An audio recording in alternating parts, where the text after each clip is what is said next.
Doop, doop, doop, doop.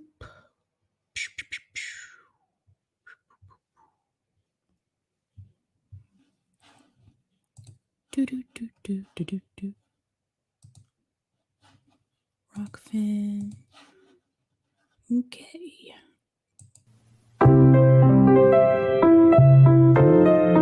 Doobie-doobie-doo. Doobie-doobie-doo. Doobie-doobie-doo. I'm your host, Sabrina Salvati. Doobie-doobie-doo. Doobie-doobie-doo.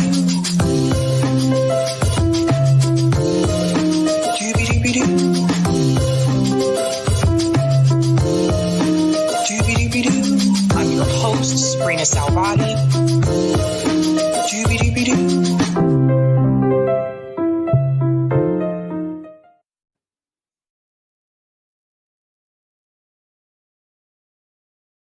Hey guys, what's going on? Happy Monday. Welcome. Shout out to everyone watching on YouTube, Rockfin, and Twitter. Greetings to all. We are starting the week. We are starting it. I want to give quick shout outs to people in the chat.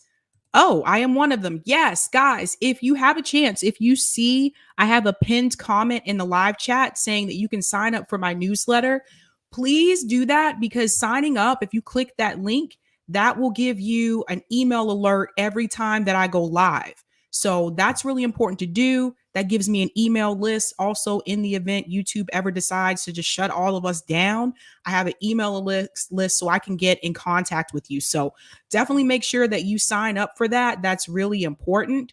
So yeah, that's something I wanted to let everybody know about. So that's my Substack live stream alert.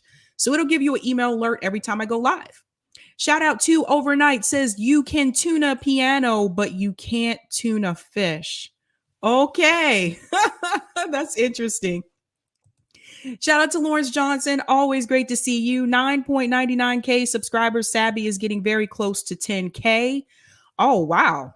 I haven't seen my analytics since Friday, so I don't really know what's going on yet.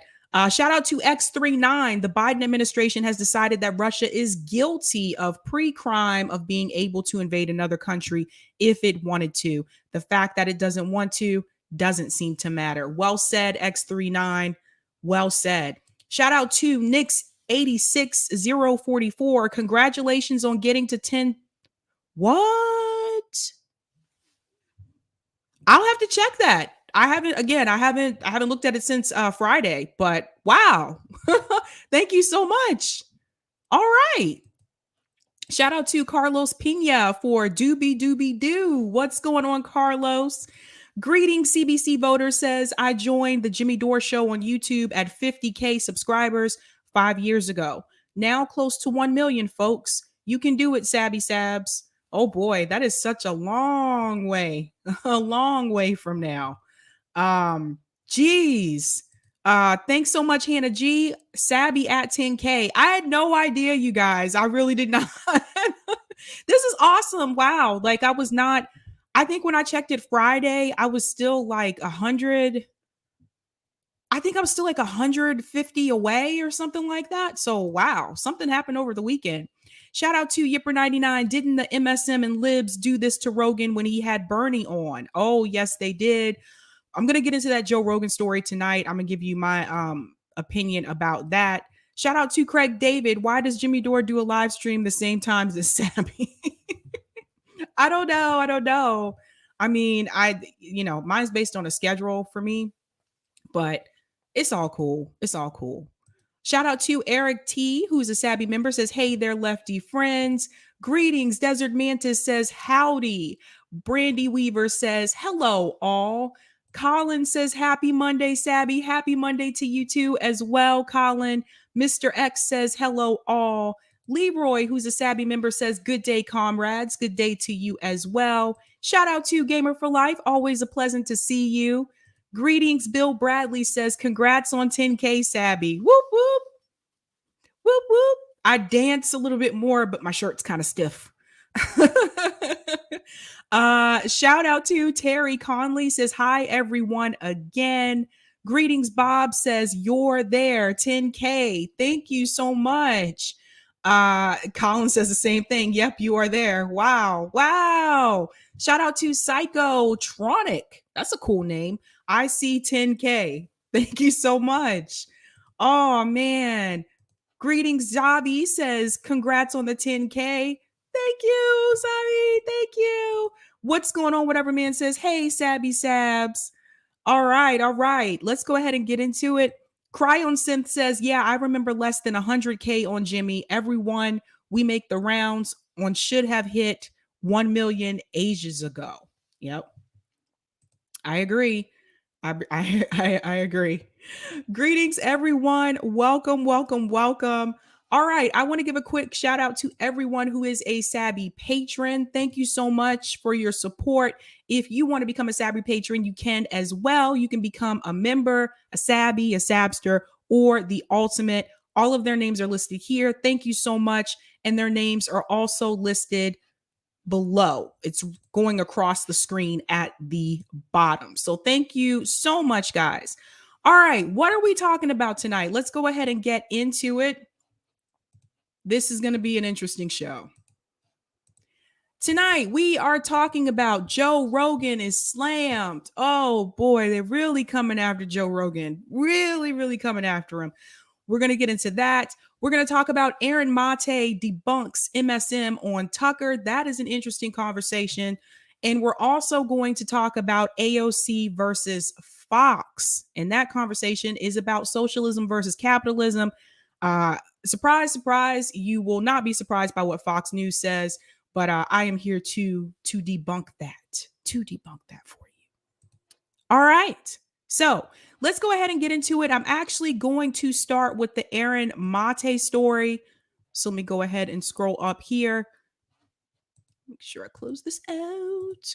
So Aaron Mate was on Tucker Carlson recently. Of course, you know, there were some people who came out to attack him because he went on to a conservative show. And I have to tell you that it's really interesting to me because people complain when you have leftists go on conservative shows to get our message across to other people who may not tune into us otherwise, right? You got to remember how many people actually watch Tucker Carlson. It's millions of people, right? But at the same time, where is the frustration from some of these liberal outlets like CNN and MSNBC that are choosing to not have leftist commentators on or leftist journalists on? So people have to get the word out in the way that they can. So I don't fault people for going on to conservative shows. I've said this before. I think we need to reach as many people as possible. And when you have a show where like 5 million people are watching, that's a lot of people that you can reach. So I think we need to have more of that happen. So Aaron Mate was on Tucker Carlson and he was talking about Russiagate and he's talking about some of the talking points that mainstream media had surrounding it. I want to go ahead and share that video really quick. This is a 2-part video. So I'm going to share part 1 and tell you what I think about that. And then I'm going to go into part 2. So let me get this geared up for you.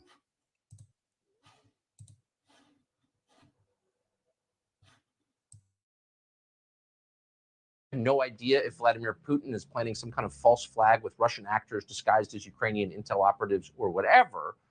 But I'm just wondering, as Matt Lee did in that briefing, is there any evidence that that's true?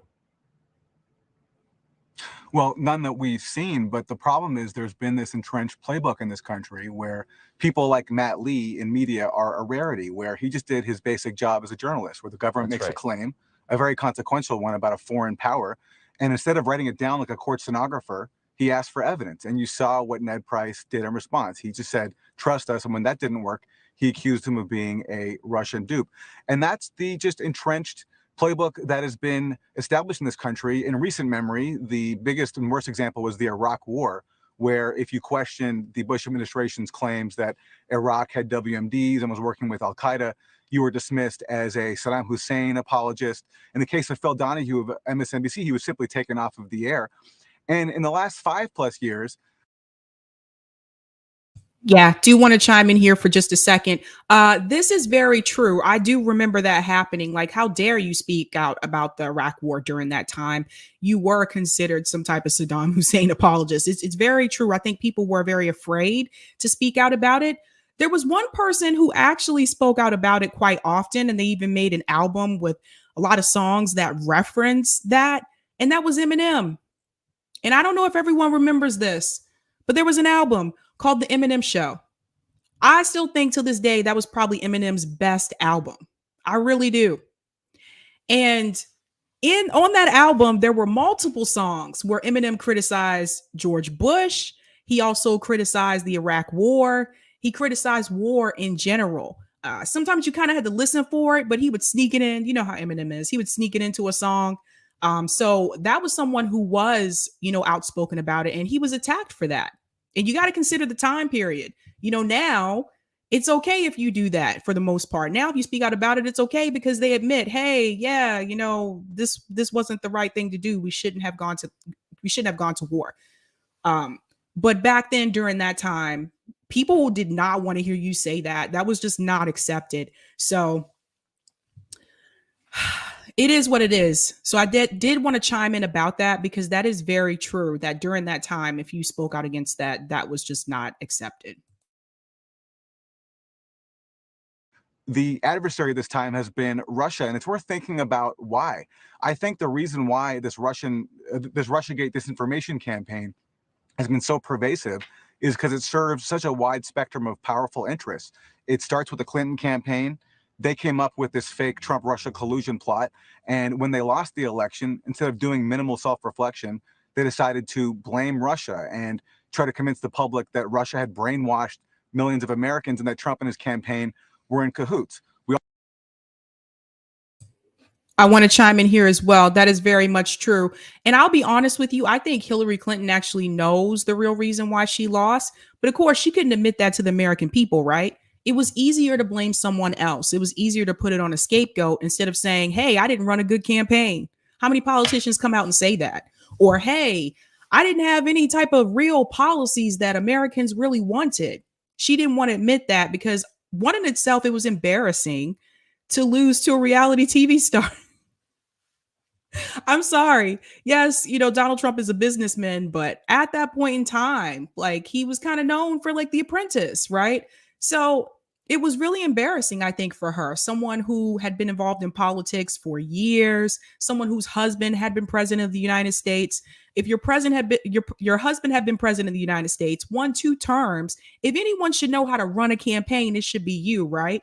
If anyone should know how to go out there and win, it should be you, right? And she lost to a reality TV star. She didn't even take her own husband's advice, who told her not to ignore the Rust Belt. She decided to ignore the Rust Belt. So Hillary Clinton decided to run more on I hate to say it, but that Wall Street first campaign. That's what the Democratic Party has turned into. When Bill Clinton ran for president, and I have a lot of criticism about Bill Clinton, one of the things I did say about him is that he knew how to win over the working class people. Hillary Clinton doesn't know how to do that because she's just not humble. She comes from money. She says she comes from middle class. She comes from money. Come on, let's be real. And I don't think she had those types of experiences. Bill Clinton, I know he talked a lot about like his childhood. I've watched documentaries about this before, but he knew what it was like to be poor. And so I think Hillary Clinton did not really know that, but she didn't want to know that. So they had to put the blame on someone else. They couldn't admit, Hillary Clinton didn't really have the best policies in mind, or Hillary Clinton tried to just be an extension of Obama's presidency, which at that point in time, a lot of people were not happy with Barack Obama. I want to make that very clear. So trying to continue what he had at that time was a huge mistake. You should have listened to the American people, and that is why she lost. We all know how that worked out. It was a complete scam. But members of the national security state and the FBI and the CIA, they embraced that too for their own reasons. They claim that they are concerned with Russia being an autocracy, but they don't care about that. Right now, the U.S. is supporting Saudi Arabia, one of the world's worst dictatorships, in bombing civilians in Yemen. So it wasn't about that. They didn't like the fact that Trump was calling for better relations with Russia. And they didn't like the fact that Trump also was criticizing on the campaign trail. In office, he was much different. But campaign trail, he was criticizing foreign interventions like in Syria. And they have an animus towards Russia because Russia is a deterrent to U.S. hegemony.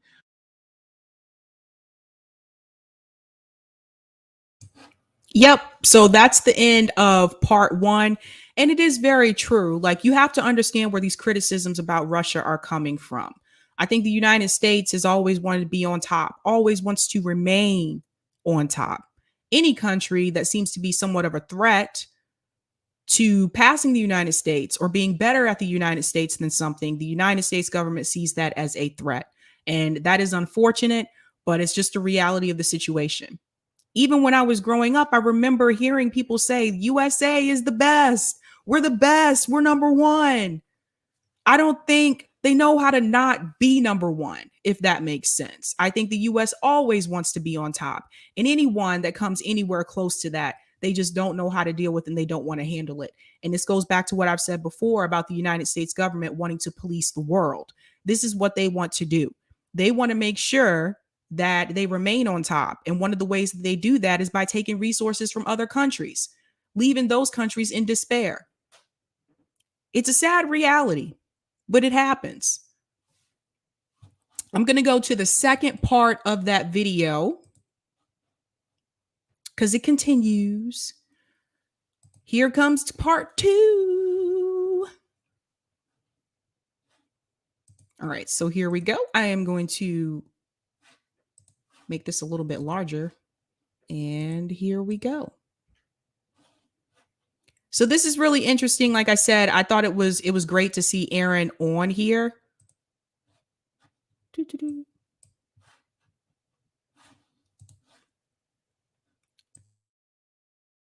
Russia can fight back. It's a nuclear power. It pushed back in Ukraine when the U.S. launched a coup with Joe Biden's heavy involvement, along with Victoria Nuland, who's back in power now under Biden.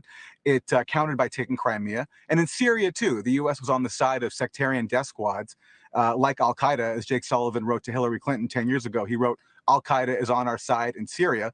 And Russia took the different side. Russia took the side of the government of Bashar al-Assad, and that side won. So that has fueled this heavy climate of animus towards Russia and Washington. And what it means is that any allegation against Russia, whether it's the Russian bounties in Afghanistan, whether it's Hunter Biden's laptop is Russian disinformation, there's Trump-Russia collusion, anything that is said is accepted on faith and nobody questions it.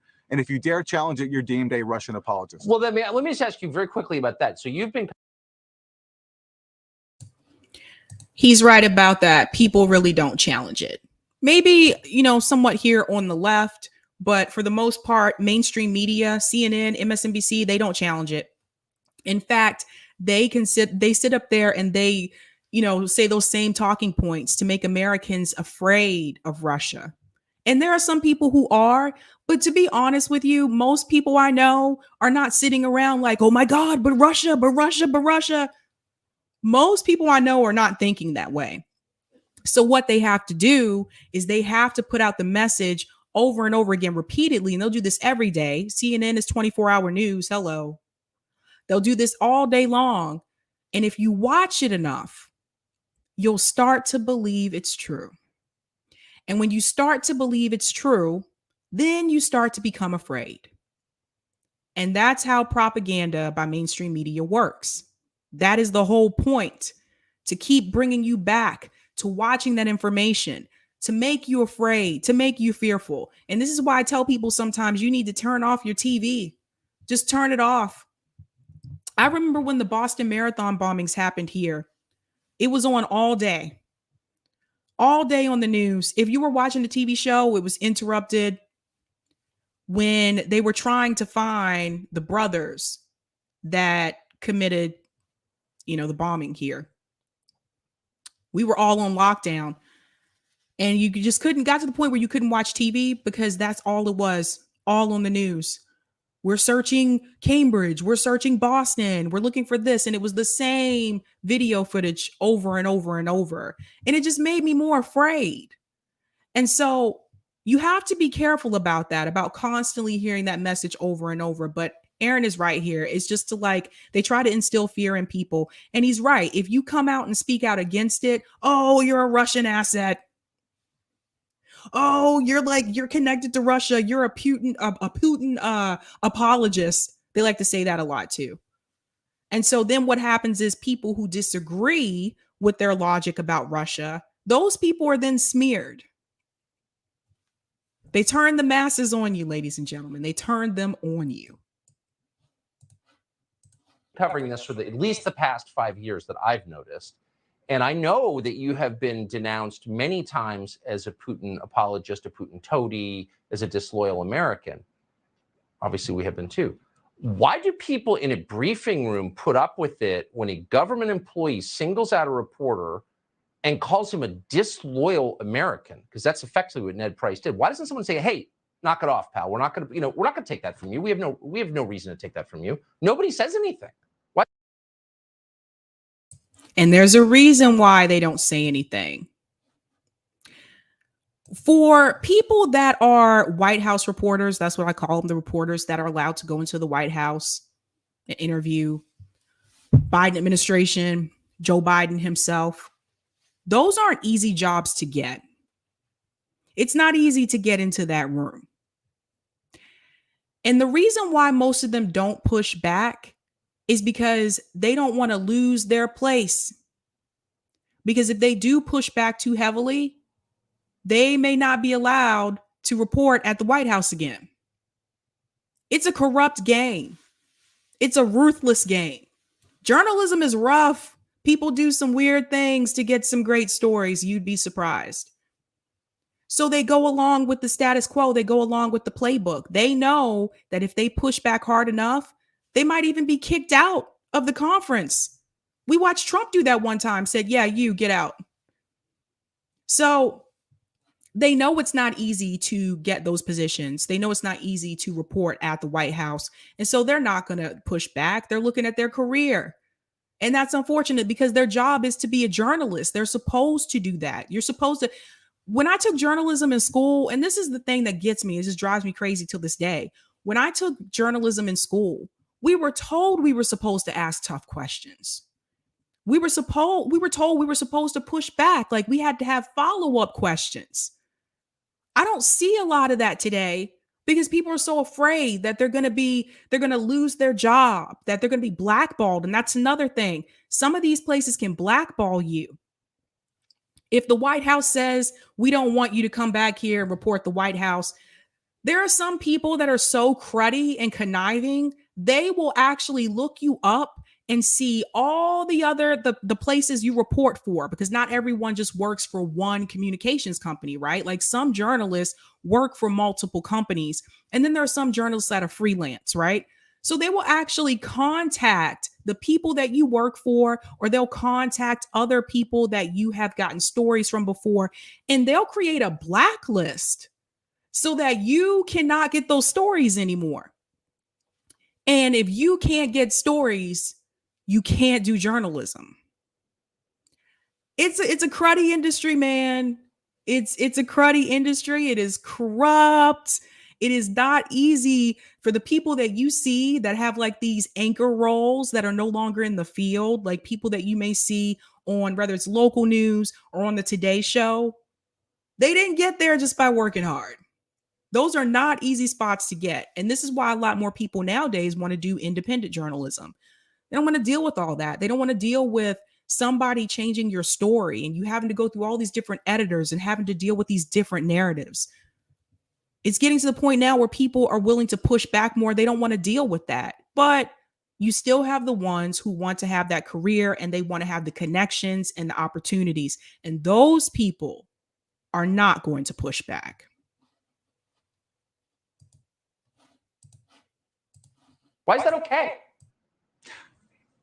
I think because they want to be a part of the club. They see what the party line is and they want to be a part of the party. Matt Lee is a rarity. He's an actual journalist who takes his job seriously. A lot of other people, unfortunately, would like to be a part of a club. And the club has meant for the last 5 years being a part of a cult called Blue Anon. We know about QAnon. There's a cult called Blue Anon in which Russia is responsible for every single U.S. problem. And if you disagree with that, you're a Russian asset. And unfortunately, too many people want to be a part of that club. Told you. That's exactly right. Ermonte, great to see you tonight. Thank you. So again, I think it was awesome that Aaron was on Tucker Carlson's show. Do you guys think that CNN or MSNBC would have let him say what he just said on their network? I don't think so. I don't think so. If anything, they would have cut him off, or they would have been like, we got to go to commercial break. That's another one, by the way. We got to go to commercial break. We got to cut. We got to go. We got to pay our sponsors. That's another way that they silence people, FYI. So I'm glad to see that conversation, and I wish we could have more of that. I did show you guys, it was last week that Jimmy Dore was on Tucker Carlson. I think that video was from last year, but for whatever reason, that video didn't post to YouTube until the end of January. And so I was like, oh, this must be a newer thing, but it wasn't. So I don't know why it had just posted. I'm not too sure about that. Ashura, thanks so much for the super chat. Kyle was begging for attention today about Rogan. He said it was really about him since they censored a video where he was on, said Saudis are on to him.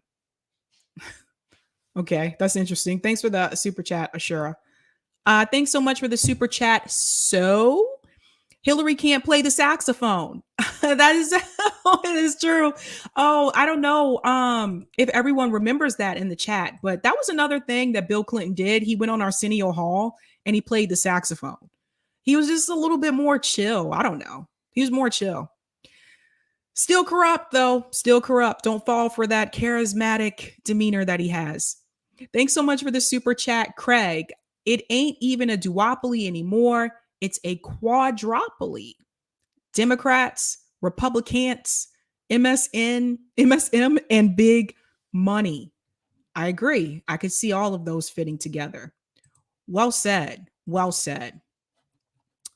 All right. Before I get into the next story, I want to preface this. I want to say something really quick. So the next story we're about to get into is Joe Rogan. I want to tell you guys something.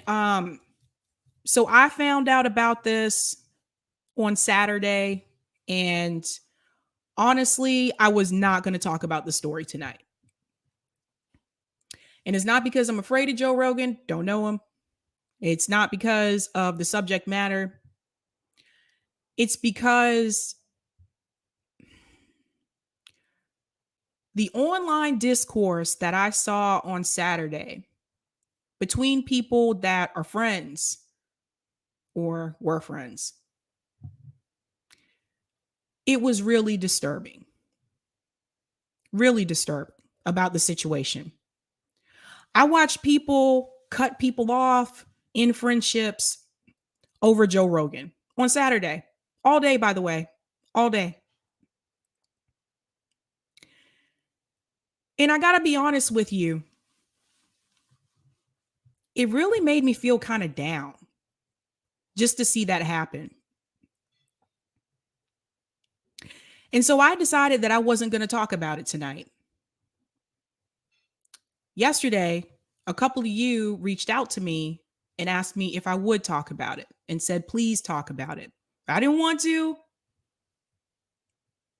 because it just made me so sad just to see people, leftists, just tearing each other apart. Tearing each other apart over a podcaster that most of us do not know and most of us have never met.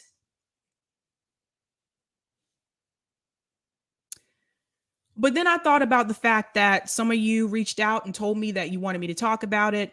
And then I thought about the fact that I probably should discuss it because, number one, let's be real here, I am Black. And number two, I'm in a bit of a different situation than other people who talked about this already.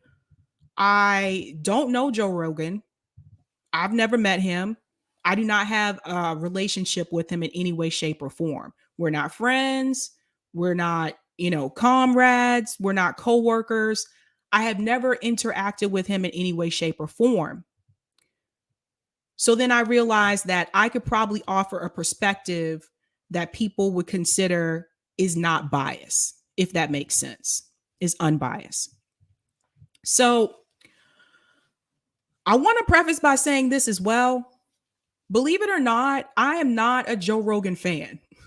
I'm really not. I don't dislike Joe Rogan, but I'm not a fan. I'm not like a Joe Rogan stan. And some people are. I've probably only seen about 4 Joe Rogan episodes, to be honest with you, from his show. Part of that has to do with the fact that these episodes are incredibly long. They're about 3 hours. I can't sit and watch someone talk for 3 hours. I just can't. Like, it's a attention span thing for me. It's a little bit different if there's something active like going on. Like, I can watch a football game. Like, I can watch sports for hours. I can watch a movie, for hours. But it's hard for me to watch people just sit and talk for like 3 hours. Like, it's an attention span thing with me. Some of you are probably laughing at me. You're like, Sabby, you stream for 2 hours sometimes. I know I do, but I think it's different when you're the one that's actually talking and you're not just sitting there the whole time, right? But I do want to let everybody know that I'm not a Joe Rogan fan. I know I saw an episode where Kanye West was on there. I didn't even finish that whole episode. I was like, this is a long conversation. But I haven't seen a lot of his work. Just want to put that out there. But what I want to say is this before I get into the story itself. When you leave this show tonight, I want you to understand. I want you to walk away with the bigger picture. Because I had a lot of time to think about this over the weekend. And for me, what I've noticed is this is not just about Joe Rogan saying the N-word. There's a much bigger picture here. And I want to talk about all that tonight. So the first thing that I'm going to show you is CNN talked about this. Of course, they would. And of course, they were not going to discuss this in a favorable way, obviously. I want to start off with this clip from CNN. It does have that video. I just want to forewarn you, it does have the video of Joe Rogan using the word, but it's bleeped out. So just to prepare you for that. And then I want to show you something else that's missing from that video compilation that I think is important for people to see. So let me go ahead and start with that video first. I'm going to share my screen. Anybody know how to turn off these notification things on your computer? I have a new computer and these things just pop up randomly. La da da da da. All right, here we go. So this is CNN and they're talking about Joe Rogan using the N-word and whether or not Spotify should remove him. So let me go ahead and mute myself really quick. Joe Rogan is now apologizing after videos resurfaced of him using the N-word multiple times on his podcast, Patriot Takes, which put the video together as an organization that aims to expose extremism on the far right. The video is an edited compilation of different podcast episodes, and we have to warn you, this is very disturbing to hear. Like, the thing. Yes. Saying the word You've already said is just like saying she's calling you a like this boy that he's a and starts calling them word. There should be a word like especially like the word that's our about he says guy and there starts saying allowed to use the word without the word see word say and he couldn't say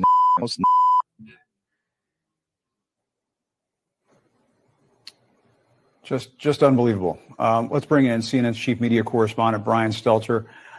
Brian, what is Joe Rogan now saying? He is now apologizing, and we're going to find out if that's enough for Spotify, the company that has an exclusive distribution deal with him. Jim, this is all coming to light because of the recent controversy about anti-vaccine rhetoric on Rogan's podcast. Some artists decided to quit the service. One of them, India Ari, pointed out this video, this compilation video, and pointed out that the language Rogan has used around race in the past is just as, or maybe even more problematic than his rhetoric about vaccines. We know Rogan's show is known for its fresh and frank and unvarnished conversations. That's why his fans like the show. But this compilation, this use of the N-word so many times in the past may be too much even for some of his defenders to bear. But here is, in Rogan's own words, part of his apology today. So I'm going to jump in here for just a second. So they're about to show you the apology video. There is a piece that is missing from that video compilation that I do want to show you right after that. But I do just want to add in here. You notice how they added in the issue about Joe Rogan having medical misinformation on his podcast as well. And that's something I want you to keep in mind, because I have to like question things sometimes when I like to think about timing. And I question the timing of it. It was very interesting to me. It was just last week. I was talking to you guys about how Spotify wanted to remove Joe Rogan. Excuse me. They wanted Spotify to remove Joe Rogan because he's had doctors come on there that they say are spreading medical misinformation. And they think that he needs to be more responsible with his content. So they were either asking him to remove those episodes or put some kind of disclaimer up or remove Joe Rogan altogether. Well, other musical artists that are on Spotify, it started with Neil Young and others have joined as well, have decided that if they don't fix this, like remove him or whatever, then they're going to leave the platform. So some of them have already left that platform. I've said this before. I don't know what Neil Young was trying to do, but I don't think most people that listen to Spotify for music are searching for Neil Young. I'm just saying. I'm just being real.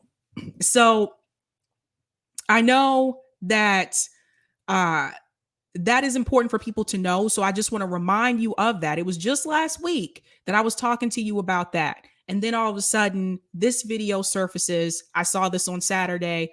All of a sudden, now all of a sudden, people are like, oh, well, Joe Rogan was using the N-word. Now, these videos are from years ago. So you mean to tell me that all this time that Joe Rogan has been on Spotify and even before that when he was on YouTube, you mean to tell me nobody noticed this back then? Nobody talked about this on, mainstream media back then? All of a sudden, these videos just surfaced right after they're calling for Spotify to remove Joe Rogan because of medical misinformation. I'm going to go back into the apology.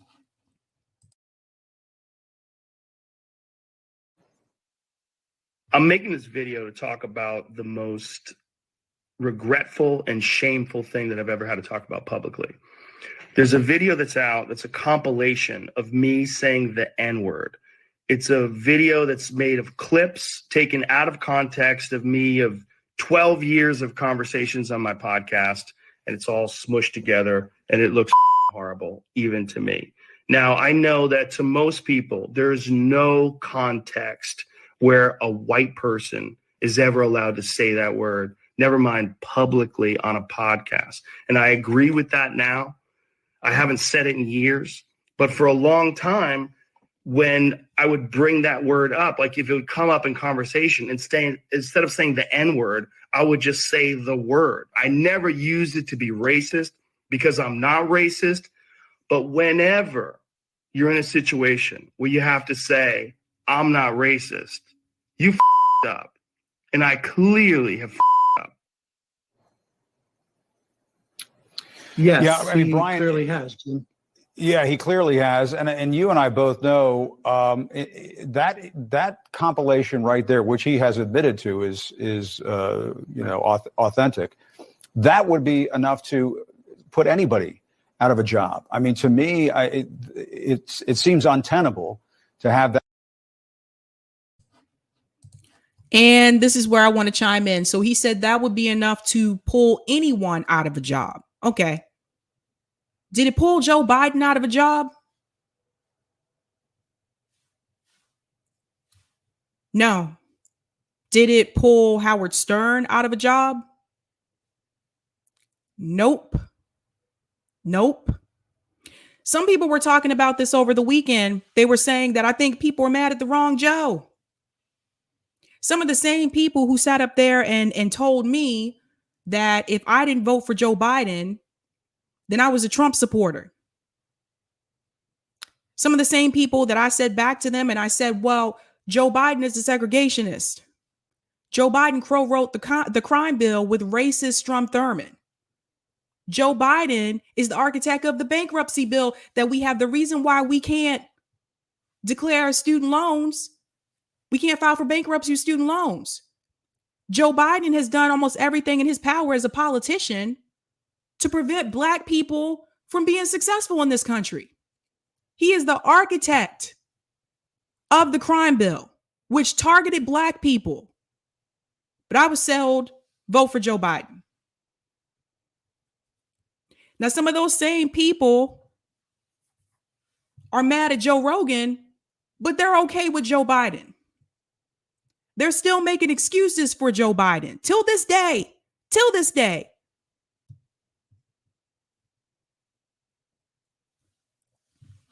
It doesn't make any sense to me. Now, I want to be very clear here. Do I think what Joe Rogan said is right? No, I don't. I don't agree with it. I don't agree with it.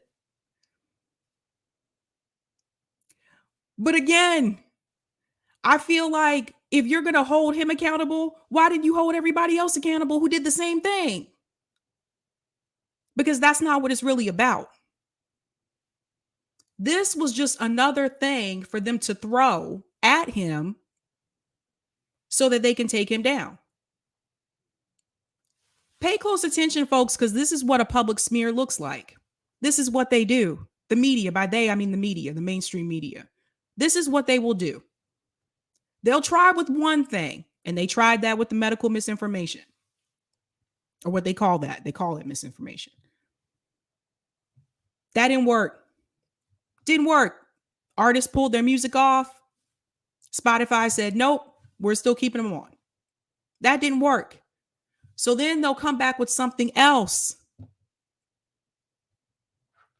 So what better way to take someone out than to come back with racism?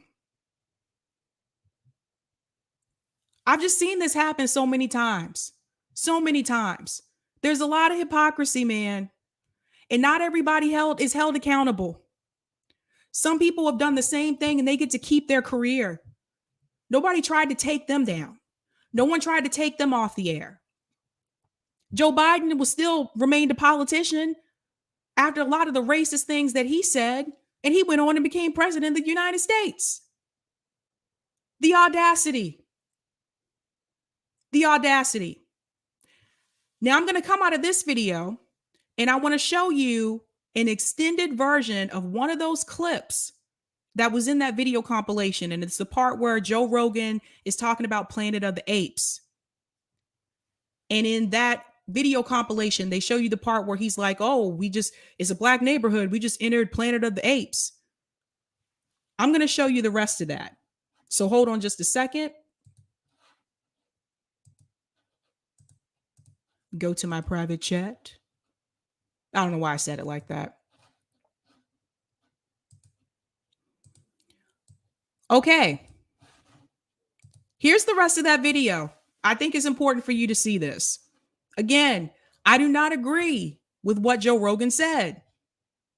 I don't think it's right. I want to make that very clear, because someone will come along and they'll clip this video and try to say, oh, Sabby said da da da, and they'll leave out this part. So here we go. Where there's Planet of the Apes, man. We're going to go see Planet of the Apes. So I look on the iPhone app and it says, okay, take me to this one. And the guy goes, okay. I go, is that in a good neighborhood? He's like, oh, yeah. Guy barely speaks English. He takes us there. We get out and we're giggling. Oh, we're going to go see Planet of the Apes. We walk into Planet of the Apes. We walked into Africa, dude. We walked in the door and there was no white people. That was a racist thing for me to say. Now, do I think that was a good joke? No, I don't think it was a good joke.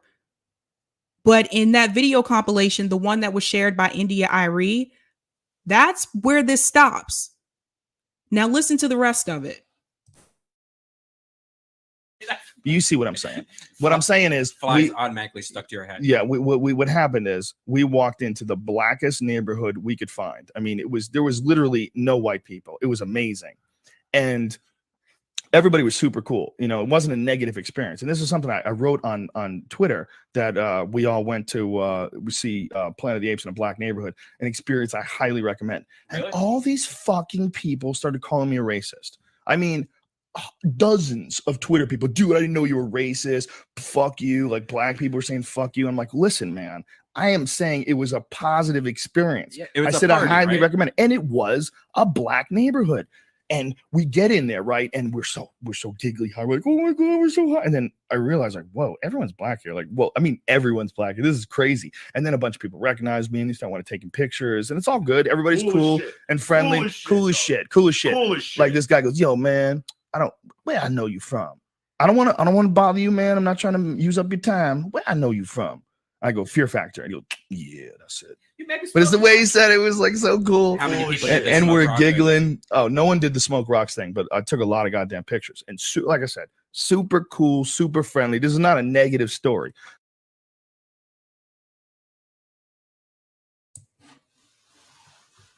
Now I'm going to say this again. Do I think that what he said was okay? No, that was not a good joke. Not a good joke. But I think it was important for you to hear the rest of that conversation.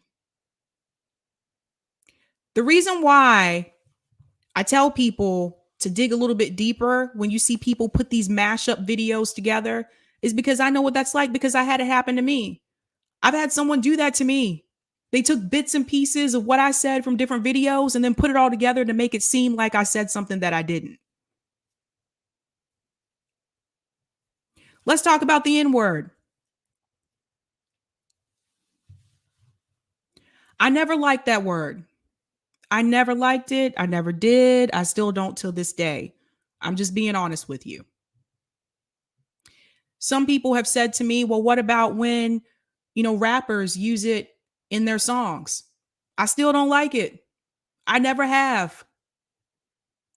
To me, I don't like it if it comes from a conversation. I don't like it if it comes from a song. I don't like it. I've never liked that word. And I've lived in the South. I've lived in a lot of places, but I've lived in the South. And down South, I've seen that word used in such a way where, as a Black person, it can really just make you feel like so disrespected. And I know there's different ways that people use the word, and I get that, and I get that. But even when it came to hip hop, I still didn't agree with it. I didn't like hearing that word in rap music either. And there seems to be this misunderstanding. And I noticed this on Twitter over the weekend. There seems to be this misunderstanding that all Black people use that word. I'm here to tell you that is not true. I've never used that word. My parents don't use that word. So I want to put that out there because I noticed over the weekend, there were some comments and people were saying things like, well, Black people call each other that all the time. No. Not all Black people use that word. But I never liked the word. I just didn't. And for me, I think that it's really important that I say that to you. Because what I'm not going to do is I'm not going to sit here and just pretend like I'm not going to be one of those people. I'm just be real with you. I'm not going to be one of those people that's going to sit here and say, yeah, I don't care about the word at all. Doesn't it? Nope. I don't have a problem with it. Doesn't bother me. Nope. I'm not going to lie to you. I'm not going to say the things that some other people have said since this video came out, just so I can be cool with people in this industry. I'm not going to do that. I'm going to be 100% honest with you. I never liked the word. That being said, it was really interesting to me because a lot of people seem to be very surprised that this word was said. I can't believe Joe Rogan. Can you believe he said this word? Oh my God. Joe Rogan was using the N-word. Oh my God. I'm sorry. As a Black person, I am not surprised. Am I supposed to be surprised that a white person used the N-word? No. Guys, I just told you I used to live down south. This is not surprising to me. I think it may be surprising to some people who have put Joe Rogan up on a pedestal. Some people who idolize some of these podcasters. And I've told you guys this before. Don't ever, I don't care like if I get how much bigger I get or whatever, if I ever get to that point, but no matter how big I get, don't ever idolize me, ever. I'm not perfect. I make mistakes. And sometimes I may say things that not everybody agrees with. And I've fucked up in life too. I didn't always have I don't know, some people say, oh, you're like the voice of reason. Listen, I learn as I grow. I learn as I get older. I still say I'm really glad there was no Facebook when I was in high school. I'm glad there was no Facebook. I'm glad there was no social media. I'm not perfect. And we all make mistakes. Now, Joe Rogan came out and apologized. And even though Joe Rogan come out and apologize, people are still like, no, take him down. Take him off of Spotify. He must be gone. You got to get him out. Get him out of here. What? Some of the same people who said that The View shouldn't have suspended Whoopi, you want them to get rid of someone else. What does that solve? Let me ask you a question. If Spotify removes Joe Rogan, does that help the Black community? Does it? Does it fix the schools in our community? Does that give Black people reparations? Does it fix the racial wealth gap in this country? Does it prevent police officers from killing unarmed Black people? No. It doesn't improve. This is what they want you to focus on. You know, over the weekend, so many people were focused on Joe Rogan using the N-word that they missed this. And I want to show you this story.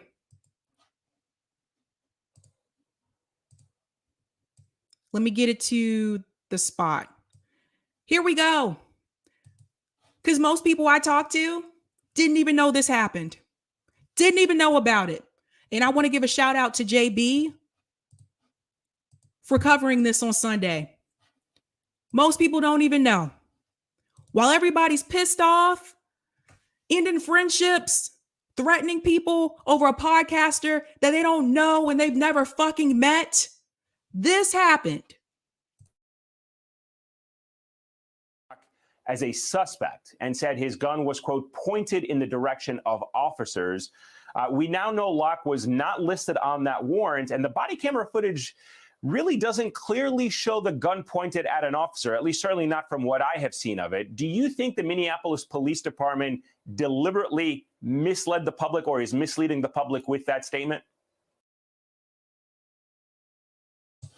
Amir Locke,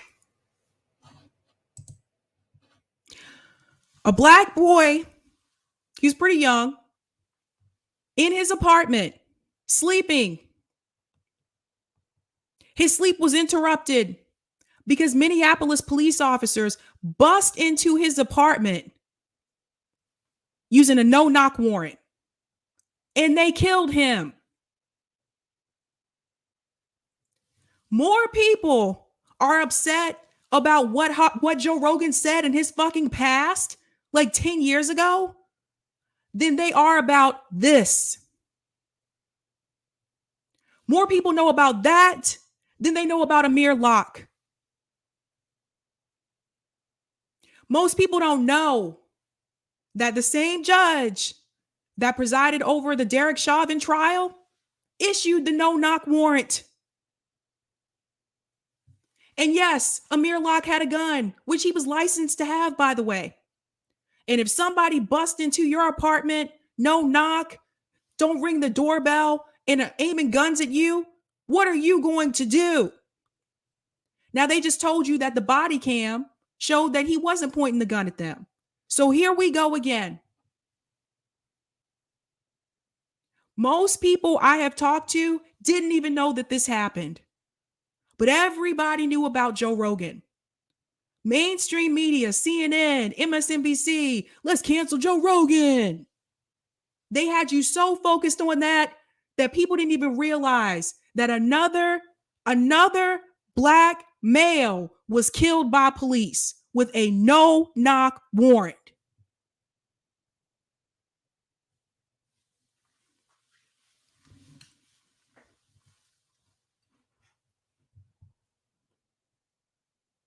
This is on purpose. It's a distraction. And I'll say this again. I do not agree with what Joe Rogan said. I don't agree with it. We can't go back and change 10 years. Joe Rogan issued an apology. I think people need to move the fuck on.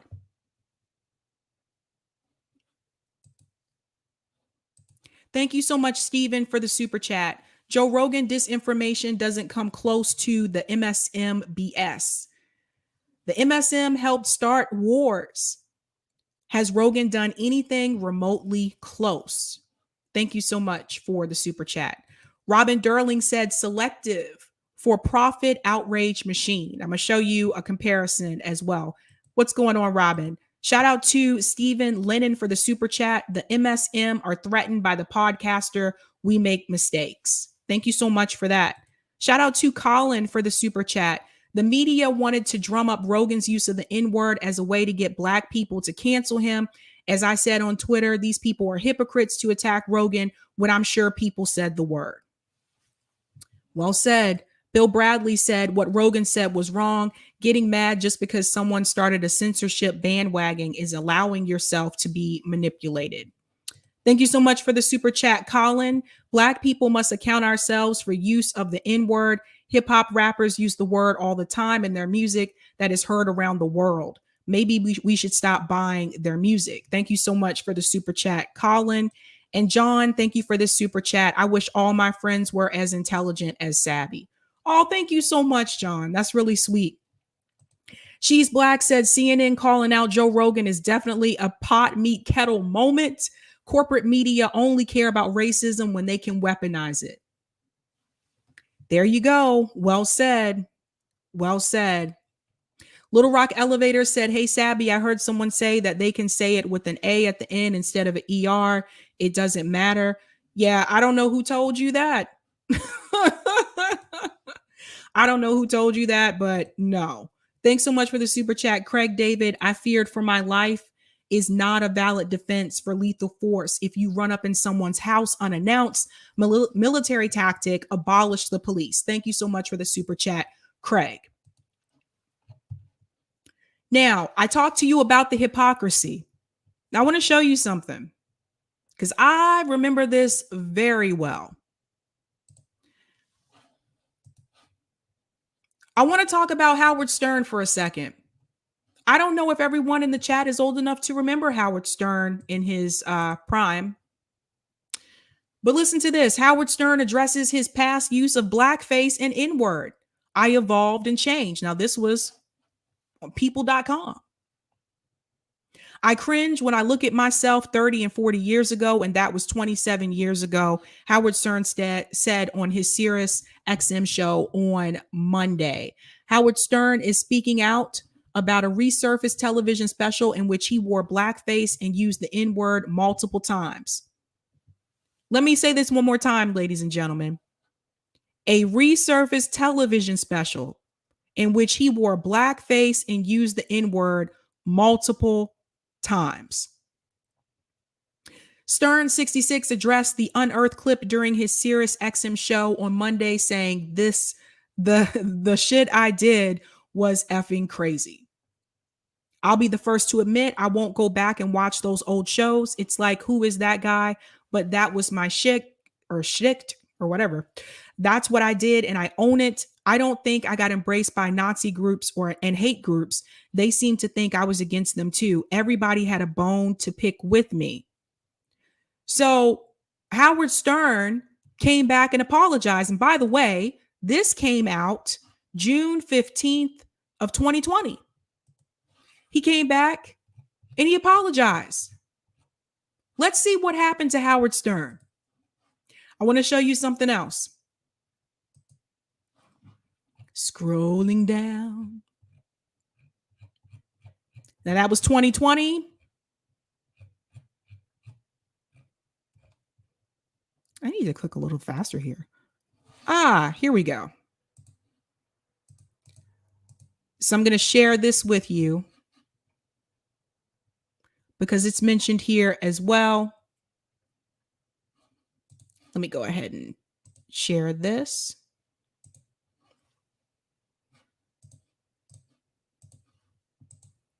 All right.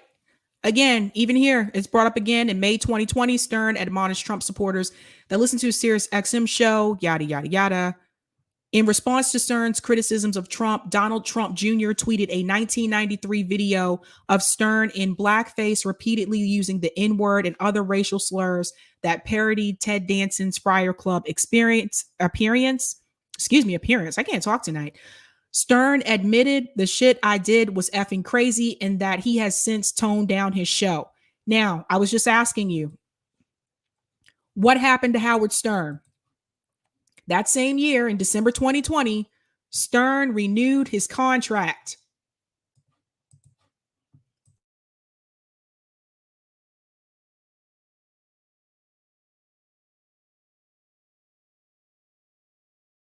Sorry, I lost my mouse there for a second. Do you see that? December 2020, Stern renewed his contract with Sirius, agreeing to produce his show for 5 more years. So,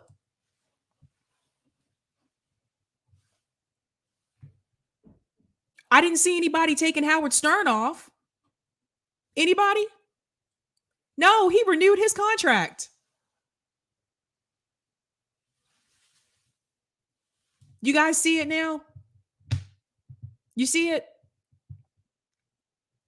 This isn't really about Joe Rogan using the N-word.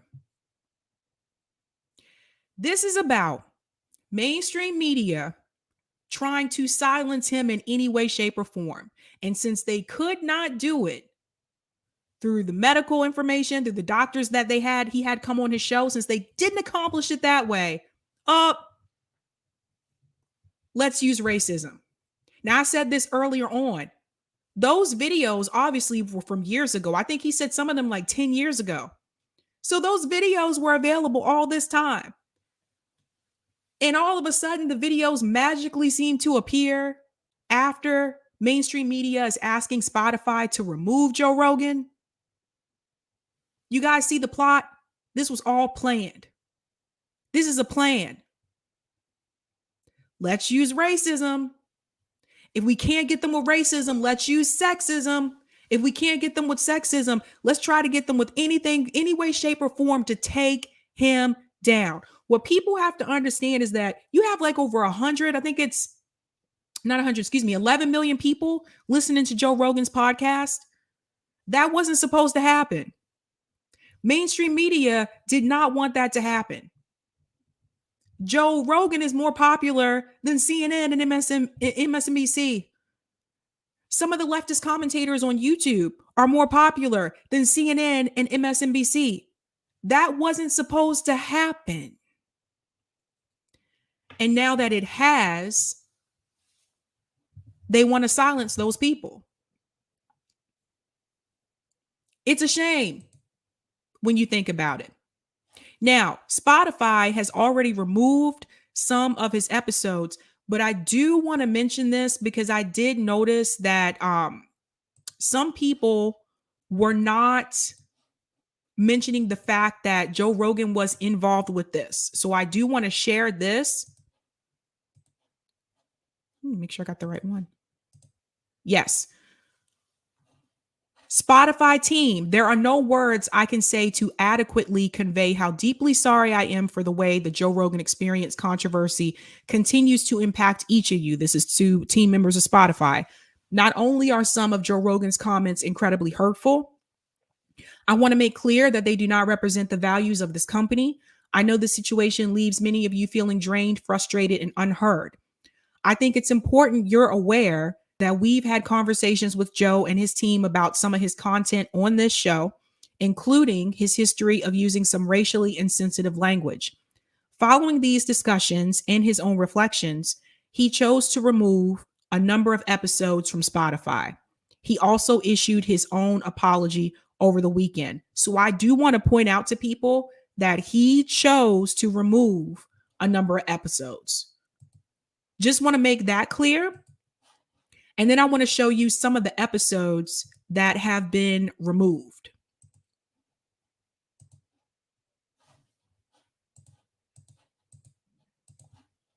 So some of the episodes that have been removed, Alex Jones, of course, I figured that would be a given. Let me make this a little bit larger for you.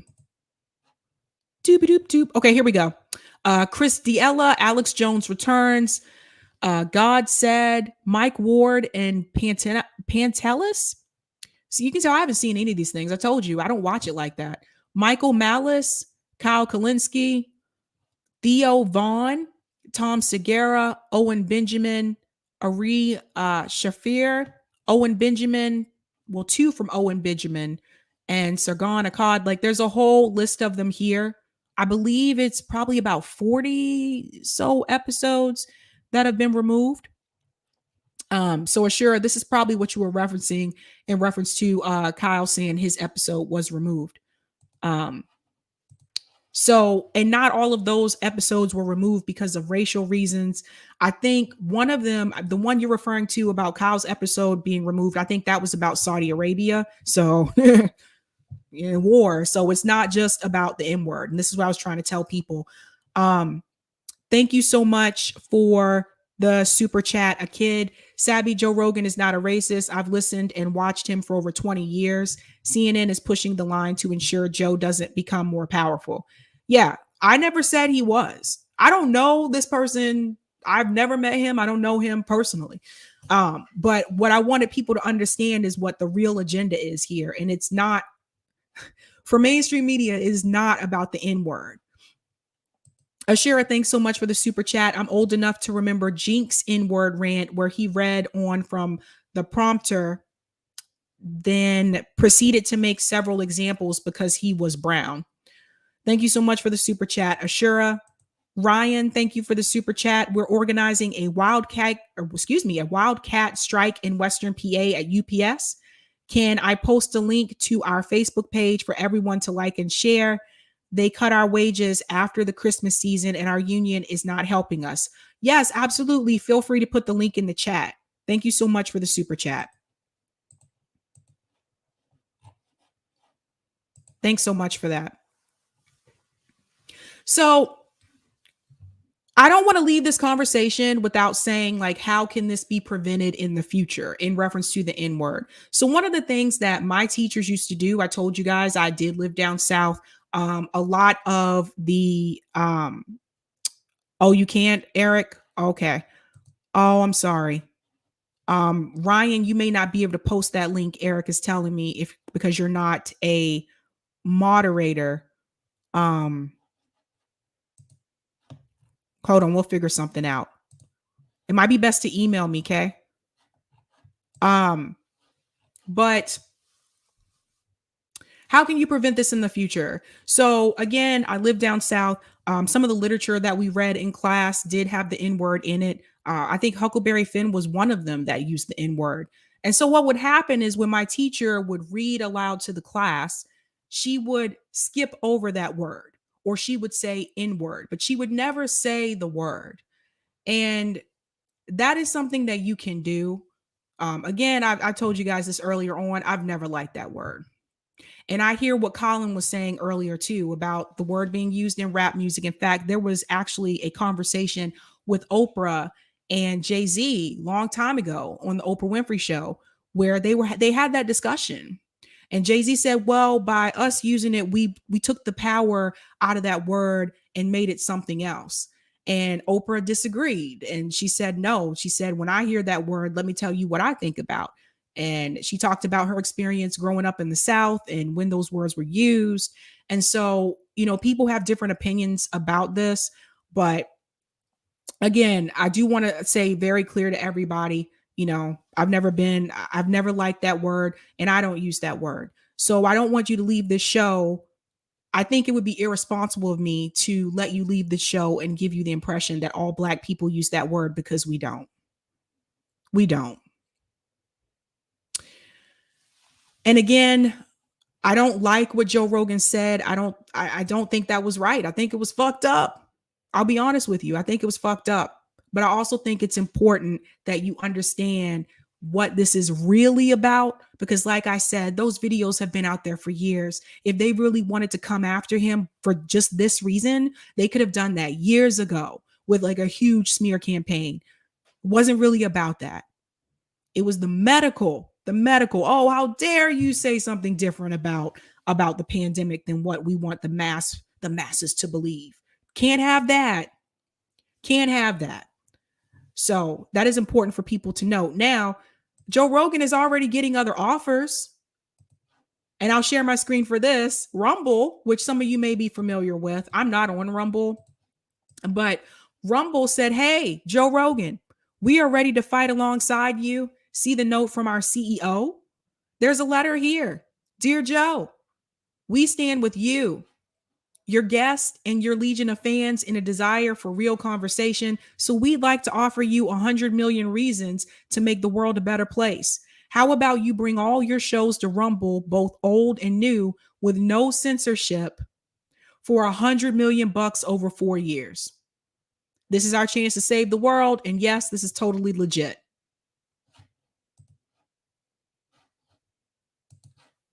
See? And it's really interesting because I mentioned this about a week ago. I was like, what if Joe Rogan just decided to leave Spotify? And what if he went to Rockfin instead? Do you know how Rockfin would blow up? Rockfin would really blow up. Looks like Rumble might have beat them to it, though. Might have beat them to it. Thanks so much for the super chat, Colin. People said the N-word just before they kill you. That's true. That's true. Tom said, thank you for the super chat, Tom. From what I understand, the N-word was used on the poor, on the Jews and Irish before it was used on Black. It was a form of discriminating poverty. Let's see.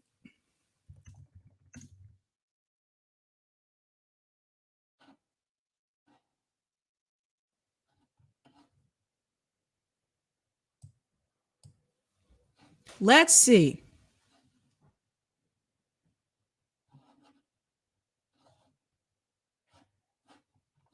Sorry, I went to the wrong page. Whoops.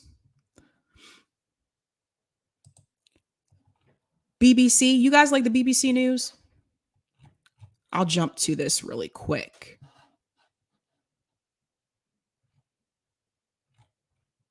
To the BBC. Yeah, yeah. I don't know why I just started singing that song. This is what the BBC says. I'm going to share my screen.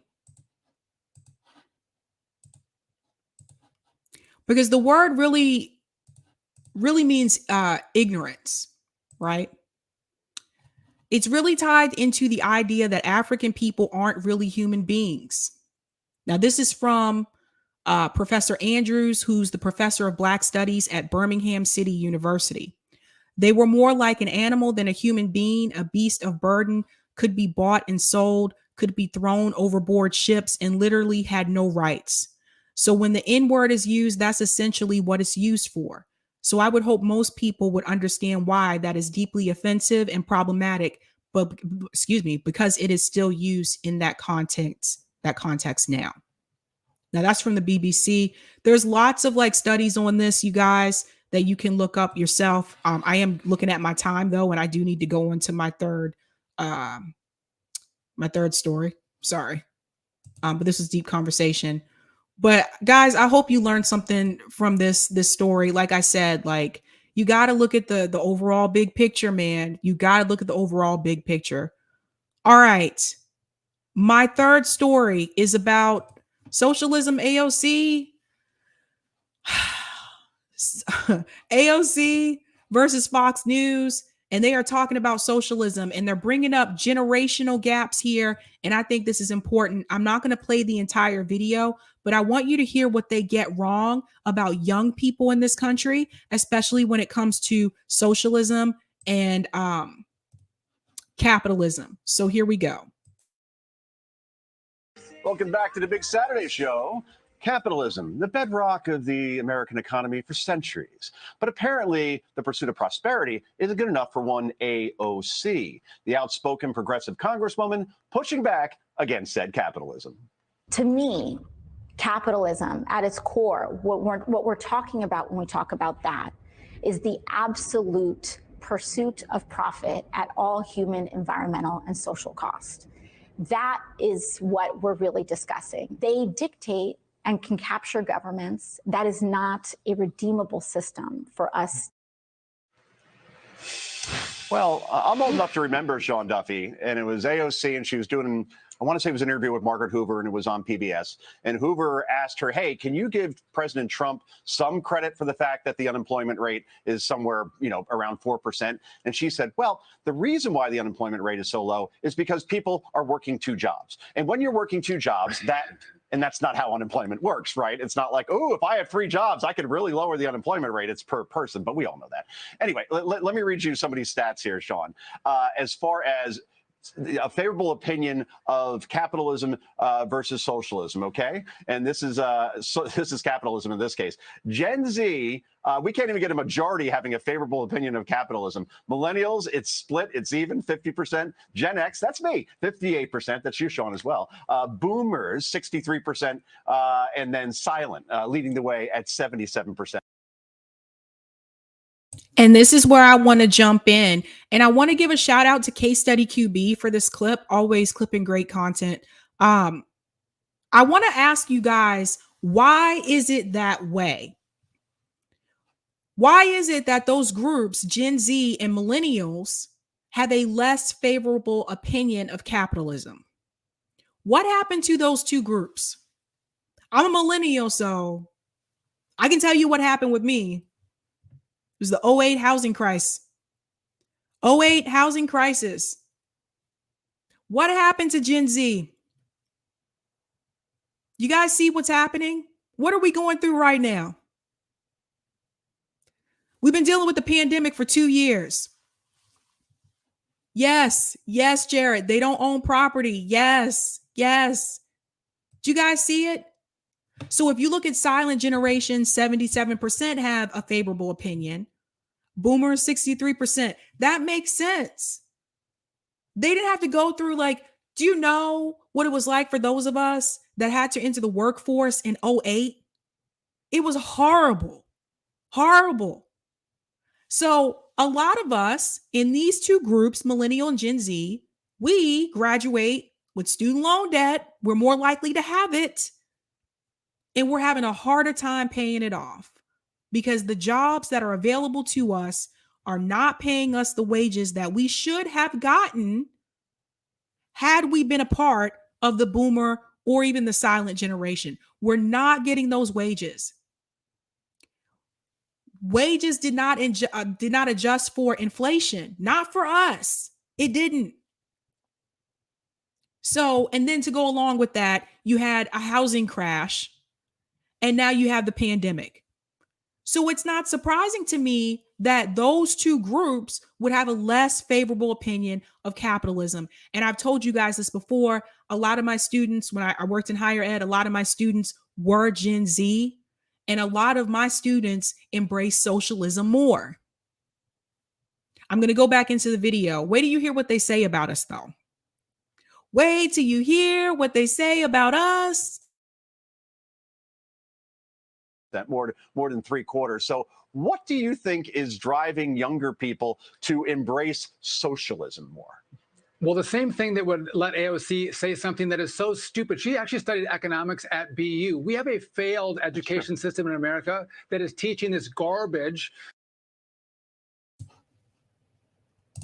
So that's a little bit misleading. I actually worked at BU until last month, actually. And I want to clarify that. Now, Sean Duffy I know him from MTV's The Real World, Boston, the Boston season. He was on The Real World. Later on, he became a politician. But he says, well, AOC majored in economics. We have a failed education system. The major that AOC had was called International Relations and Economics. It's one long title, but the way that he explains it, he makes it seem like she majored in economics. Economics is a separate degree. It is in a different school at BU. It's not in the same school as International Relations and Economics. So I just want to clarify that. See why you should listen to me? See why it's important to listen to people who've worked at some of these places that they're talking about?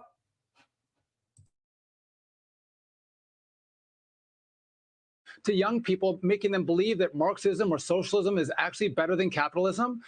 Capitalism, American-style capitalism, has brought more people out of poverty and into the middle class, brought more wealth and generosity and freedom to the world than any other system known to man. And I think no, Sean, if capitalism has brought more people out of poverty, why do we still have high poverty rates in this country? Why do we still have so many people who are unhoused? Why do we have so many people that have debt? Why do we have all these kids, all these young people who can't buy homes? They don't have money to put a down payment on a home. Why do we have all these people that can't pay off their student loans? Why do we have so many people that have medical debt? Who did it bring out of poverty, Sean? Capitalism mainly works for people who were already in a position to do well financially to begin with. Now, yes, there are some people who do happen to, as they say, pull themselves up by their bootstraps, but they are not the norm. Most people had some help. Most people came from a family that was already well off financially, so they didn't have to work as hard. But if you are poor, you are born poor, and you are trying to make it in this country and you are trying to become middle class or upper middle class or even wealthy, it is twice as hard for you to even get out of poverty, to even get on the path to that point. So no, Sean, capitalism is not working out. That's why we're in this situation to begin with. That's why we have so many people who can barely make enough money to pay their rent. We don't have rent control in a lot of cities anymore. I know Boston got rid of it back in the 90s. So you have these astronomical rents, but you have all these kids that in order to get these jobs that are going to pay them some of anything, they have to move to those cities that have those astronomical rents. Let's be real.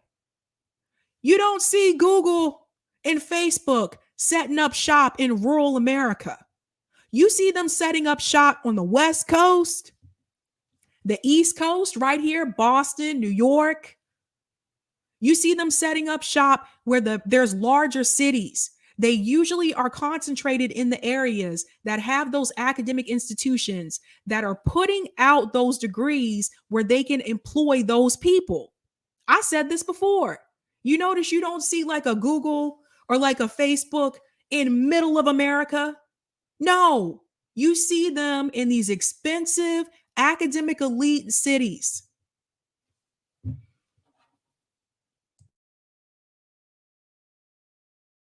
What's happening here is AOC knows that she's not going to be, some rich entrepreneur.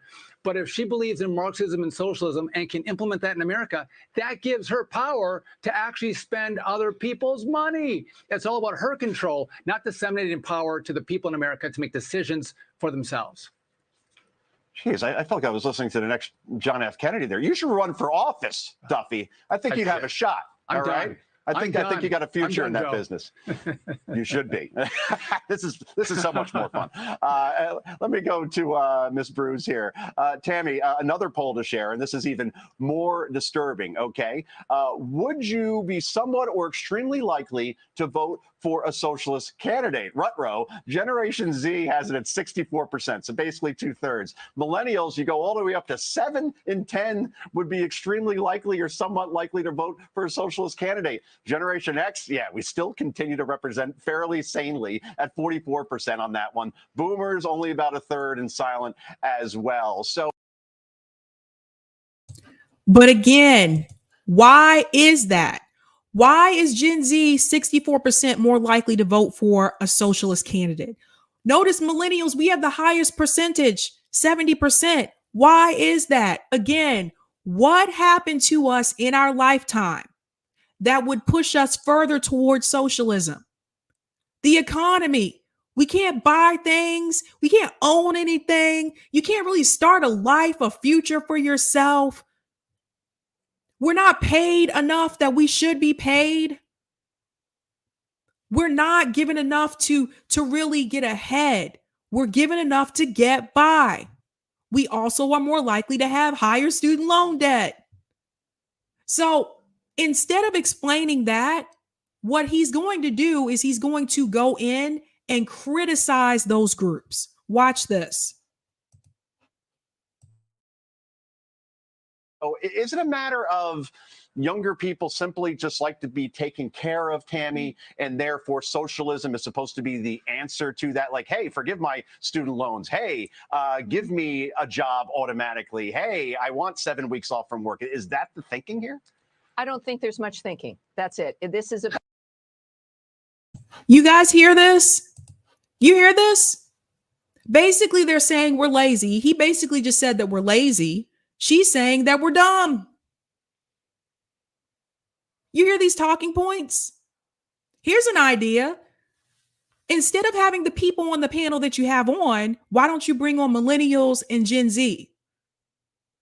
I did a panel for that. I did 2 panels. I did a millennial panel and I did a Gen Z panel over on RBN. Why don't you bring on those people? Huh? Why? Why don't you go talk to people from those groups instead of talking to a bunch of people? Nobody on that panel is Gen Z or millennial. What are you asking them for?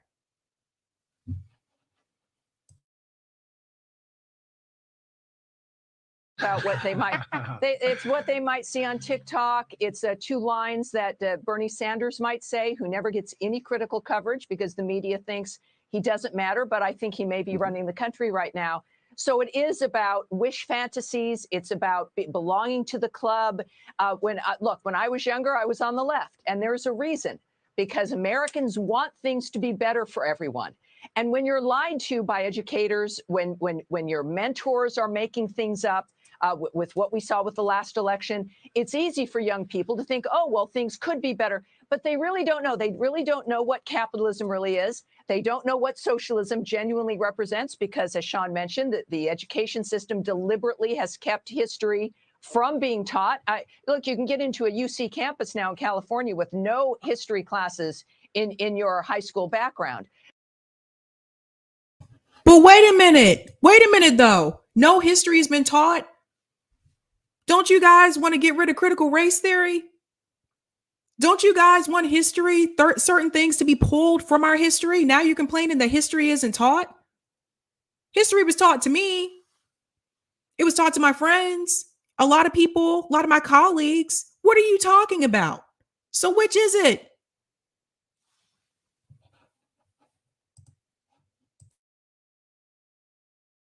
So they have an interest.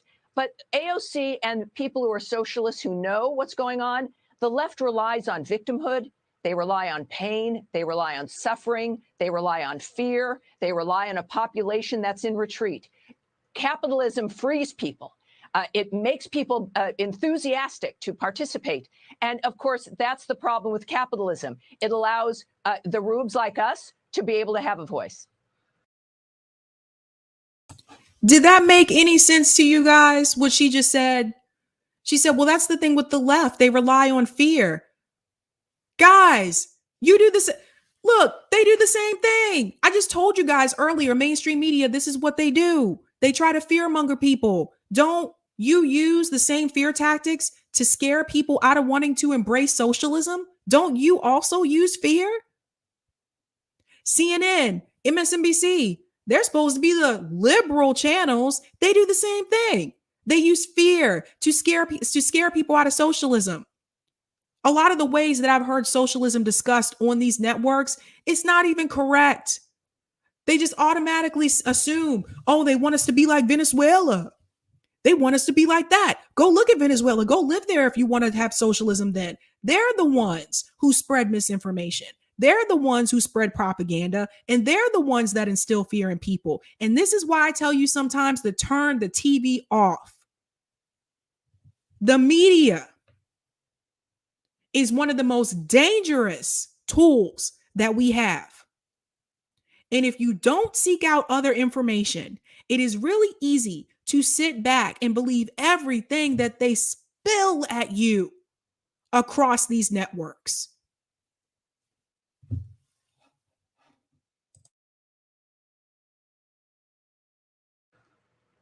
And Alicia, well said, by the way, Tammy. I was looking before I got caught looking. AOC has a Twitter followage of, if that's a word, 12.8 million people. Okay, that is a big following. It's the biggest in Congress. Here's my quick question for you in 30 seconds.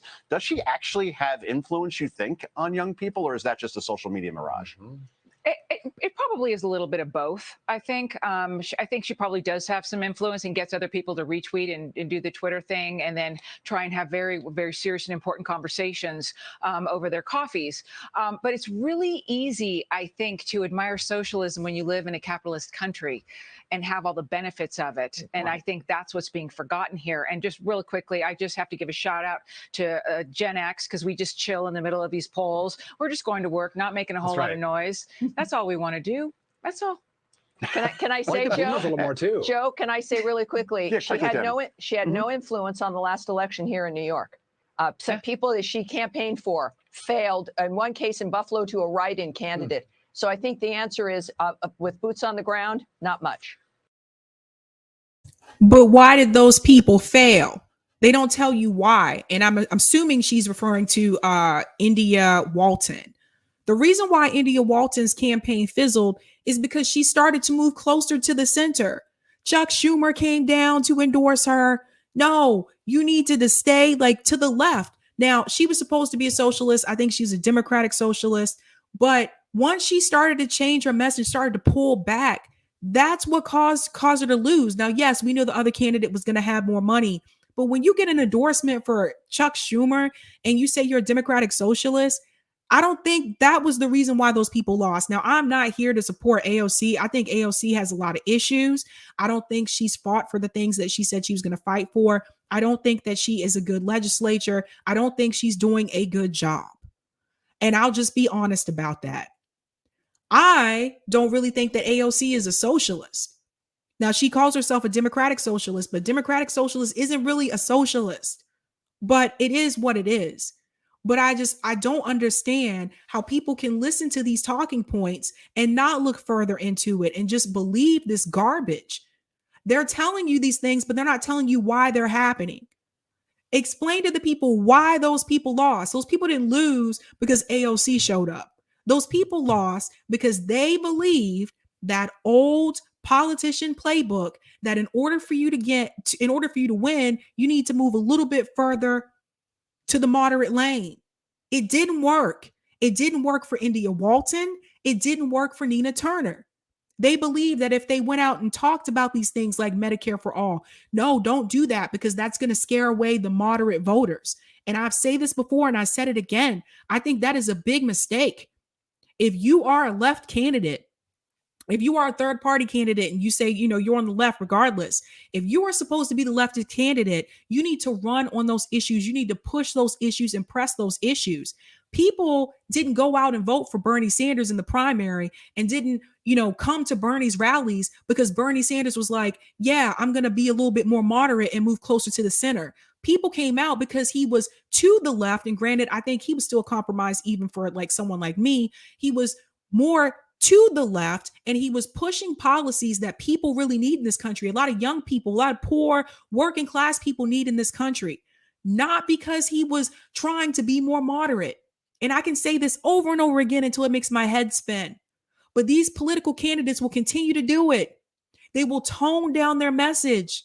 They will make it more subdued. They will take the fire and the passion and the energy out of their campaign because their campaign advisors tell them to. That is a mistake. I think that was a big mistake for Nina Turner to do that. I think that is really why she lost, not just because of big money. And I think that's something that needs to be said. And I'm going to show you what that looks like. Give me just a second.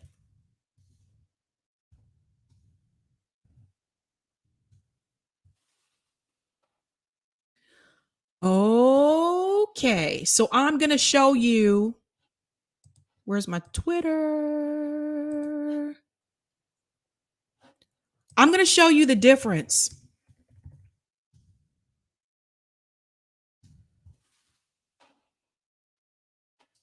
Videos.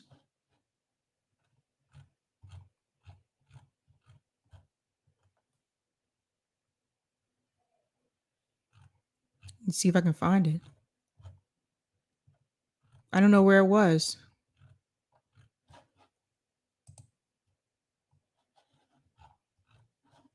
Give me just a second.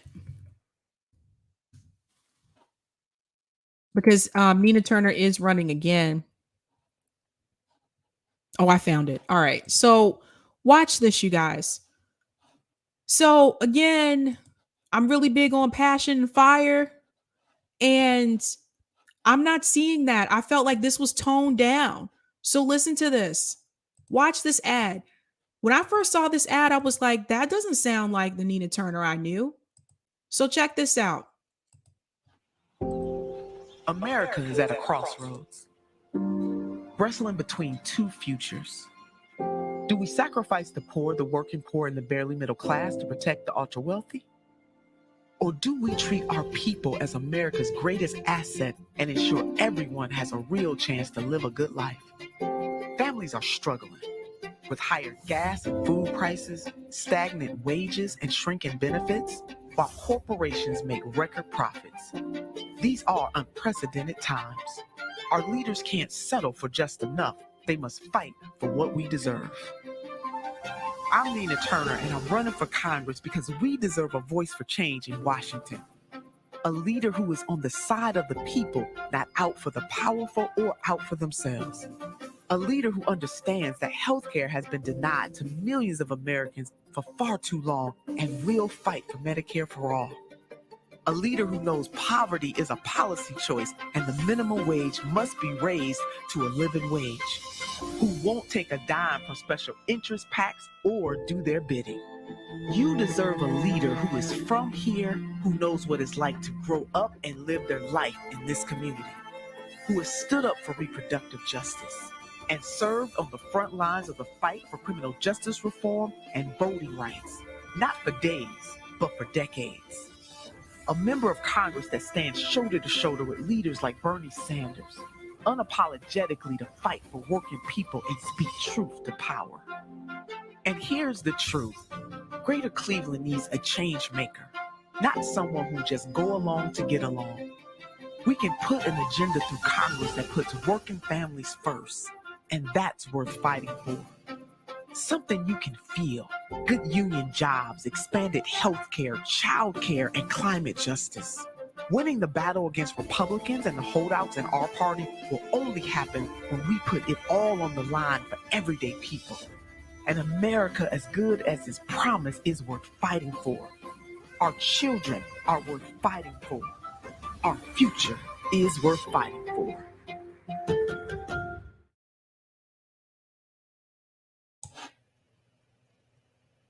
Did you feel inspired by that?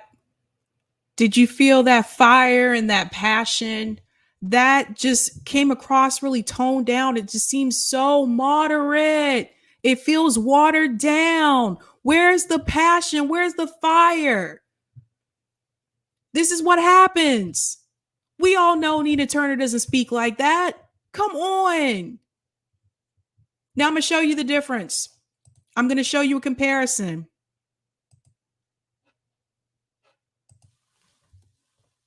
And I'm going to show you the ad. Now, I showed this when this ad came out. I showed this ad to so many people. And a friend of mine was actually going to vote for Elizabeth Warren. This was 2020 primary. She was all set to vote for Warren.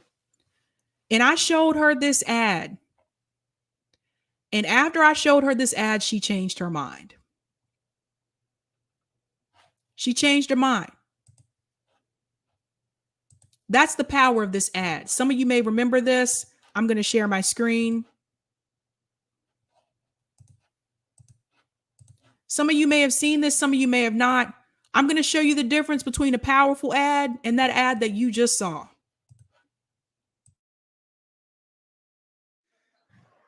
I just want to say one of my favorite writers growing up was a man named James Baldwin. And I remember Baldwin saying, you ask my father to wait, my brother to wait, my uncle to wait. How long must I wait on freedom? How long must I wait on rights and equality and liberty? And as a black child, that resonated with me because I knew I'd been denied and I personalized that. But as I grew, I started to understand poor white people have been denied. Women have been denied. Gays and lesbians, transgender people been denied. Immigrant children been denied. Everybody outside of that 1% has been denied. So I want you to take a few seconds to look to your left and look to your right.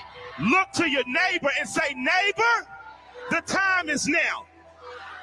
There are more of us. We're stronger. We will wait no longer. The time is now.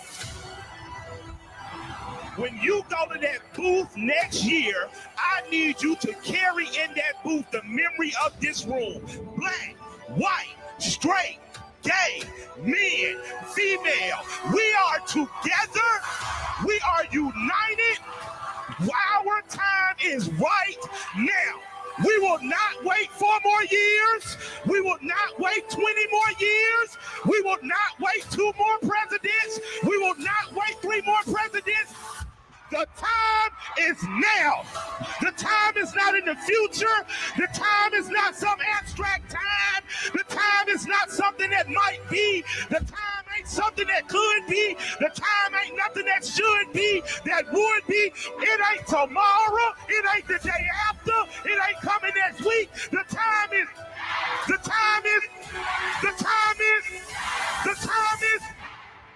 Senator Bernard Sanders will be the next president of the United States of America. Thank you all.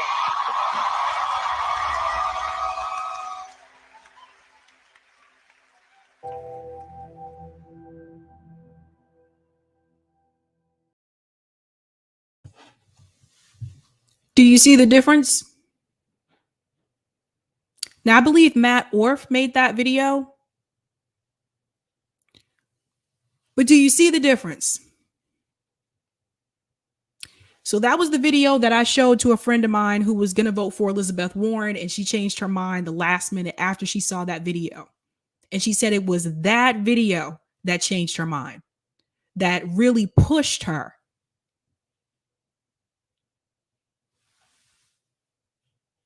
So the ads that you're seeing right now, no, in comparison, it does not. It doesn't, that don't move me. That don't inspire me.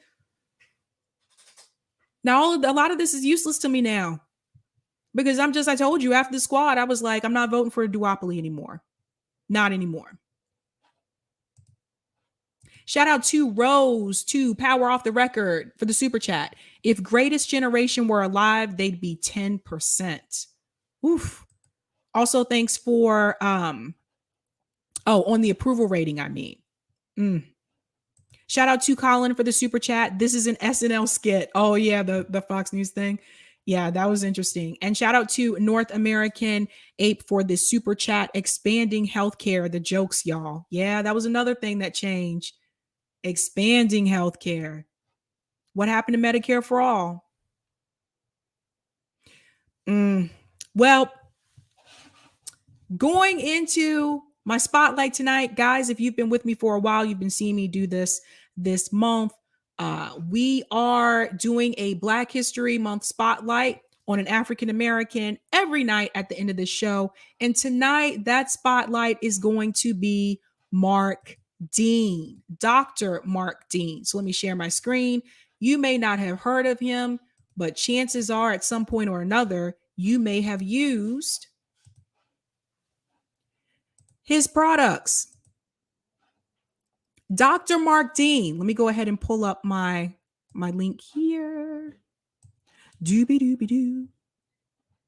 All right, here we go. Who is Dr. Mark Dean? Dr. Mark Dean is a computer scientist and engineer. He helped develop a number of landmark technologies for IBM, including the color PC monitor and the first gigahertz chip.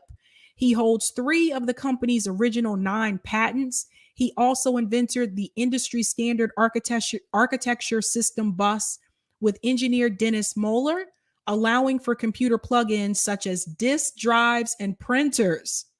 Raise your hand if you remember disk drives. So, later years, he earned his master's degree in electrical engineering at Florida Atlantic University. Then 10 years later, he completed his doctorate in the same field from Stanford University. While Dean's name isn't quite as well known as maybe other computer pioneers, such as Bill Gates and Steve Jobs, the inventor hasn't gone completely unrecognized. In 1996, he was named an IBM Fellow, the first African-American ever to receive the honor. A year later, he was honored with the Black Engineer of the Year's President Award and was inducted into the National Inventors Hall of Fame. In 2001, he was tapped to be a member of the National Academy of Engineers. So, ladies and gentlemen, that's Dr. Mark Dean. If you did not know, now you know. So, I like to introduce you to a new person each night. So, that is it, ladies and gentlemen. That's all for me. I do believe Nick and CJ have probably started streaming over at RBN, so definitely go check that out for the Nick and CJ show. I can't talk tonight.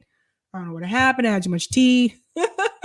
But I'll be back tomorrow. I do have a couple of activists are going to stop by tomorrow to talk about a new direct action that they're working on for healthcare. So definitely check out that along with news as well. So other than that, have a good night. Keep up the fight.